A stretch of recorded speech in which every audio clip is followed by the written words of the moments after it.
Pois eu vou revelar a vocês uma conta aqui que eu fiz durante essa conversa. E me desculpem se me vierem as lágrimas. A Orquestra Sinfônica de Minas Gerais é a orquestra mais mal paga deste país. Eu tenho a honra de dirigi-los, mas tenho a vergonha de que os músicos sob a minha direção enfrentem esta situação. Eu vou dizer quanto ganha um músico de fila quando entra na Orquestra Sinfônica de Minas Gerais. Patrimônio público, cultural, histórico desse estado. Um músico de fila ganha R$ 1.618,72. Se eu fizer as contas, como eu fiz aqui, eu sou engenheira. Não precisa ser engenheira para fazer uma conta de dividir. Mas esse dinheiro, dividido pelos 24 dias, que são 20 ensaios e 4 concertos, eles ganham R$ 66 por dia.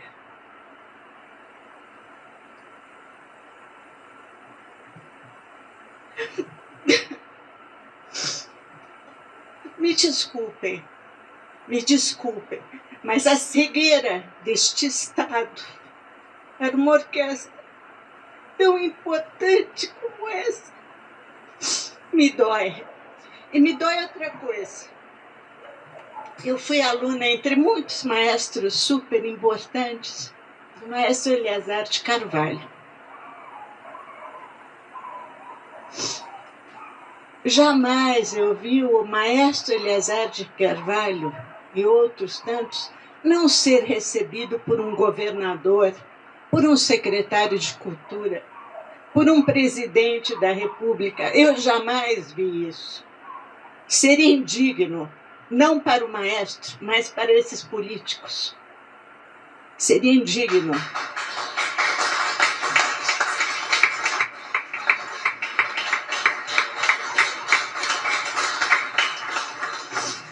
Eu posso lhes dizer com vergonha, porque será porque sou mulher?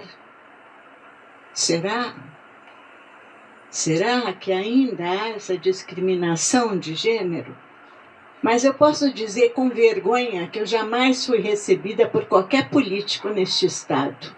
E agradeço pela sua recepção e pela sua homenagem. E isso não quer dizer que eu não seja muito bem recebida nessa importantíssima Fundação Clóvis Salgado, a qual eu sirvo com meu trabalho com muita honra e dignidade. Gosto muito de trabalhar aqui, gosto muito de... Nem fale da minha orquestra, que eu chamo de minha por carinho, não por posse. Eu amo trabalhar com a minha orquestra, é só por isso que eu estou aqui. Mas eu acho indigno para a política que não chamem o maestro de uma orquestra, que, digamos, é a autoridade musical, em termos de música clássica, mais importante de uma comunidade, de uma sociedade, para uma conversa, para saber quais são as necessidades, para saber quais são os projetos que temos em mente, de que forma podemos contribuir, inclusive para a política social e cultural de uma comunidade, de um estado, de um governo, de um país. Então, realmente, eu não entendo. Isso sim eu chamo de precarização. A precarização aqui é gigante. Não digo aqui em Minas Gerais, aqui no nosso país, no Brasil. É gigante. Os problemas são multifacéticos. Nós temos músicos de todas as categorias, como bem falou aqui o nosso amigo Rubens, que contou a trajetória dele de forma tão poética, tão maravilhosa, e que contou os enfrentamentos dele quando se deparou com com o mundo do treinamento da música clássica, que é extremamente rigoroso e exigente. Esses músicos que ganham R$ 66 por dia, esses músicos tiveram que estudar anos décadas e continuam estudando todos os dias, senão eles não são capazes de tocar as músicas que eles tocam. Continuam estudando, são escravos do estudo até o último dia, até morrer. Esses músicos não são valorizados, são menos valorizados que aquele músico que vai lá no restaurante e toca. Menos, eu garanto, tá? Porque o sacrifício deles é ainda maior. A exigência de estudo e de compromisso é infinita e é gigante. Eu não estou querendo dizer com isso que o músico que toca no restaurante seja menos, ou valha menos, ou mereça receber menos. Não. Eu estou dizendo que este músico merece receber o que ele merece receber. Ou seja, dignamente. Não é possível que um governo considere que um salário de R$ 1.600 seja justo para um músico. Para um músico que não só estudou pelo menos 20 anos, além dos estudos todos que todas as pessoas têm na vida, além de todos, o grau primário, secundário, faculdade, eles têm 20 anos de música, aqueles que investiram tremendamente indo para o exterior, pagando do seu próprio bolso, as famílias todas reunindo, estudando horas e horas e horas e horas, todos os dias. Não é possível que um governo considere que isso seja justo.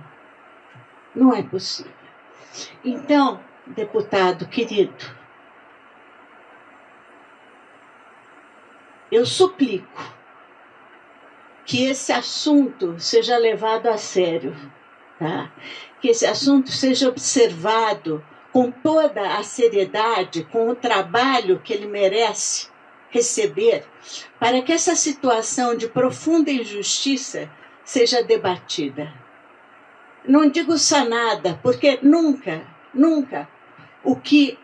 o valor que uma pessoa tem vai ser retribuída com dinheiro, nunca. Nós nunca conseguimos pagar uma pessoa com dinheiro pelo que ela faz, o que ela representa, o que ela é. Mas digamos que a situação tão precarizada do emprego delas seja um pouco revisto, e não é só da orquestra, é do coro, é do balé, é de todos.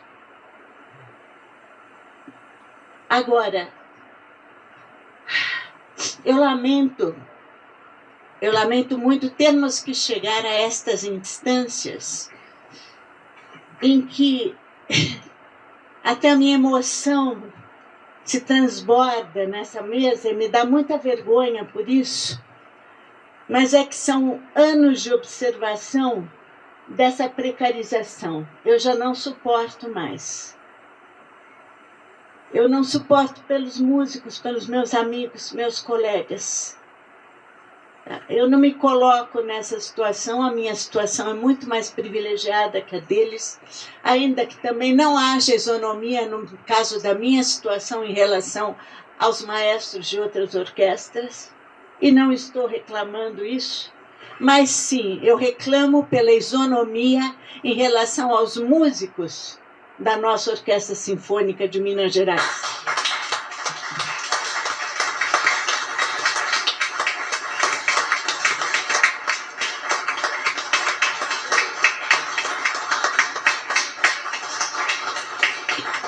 Muito obrigada, não quero mais ocupar o tempo de vocês.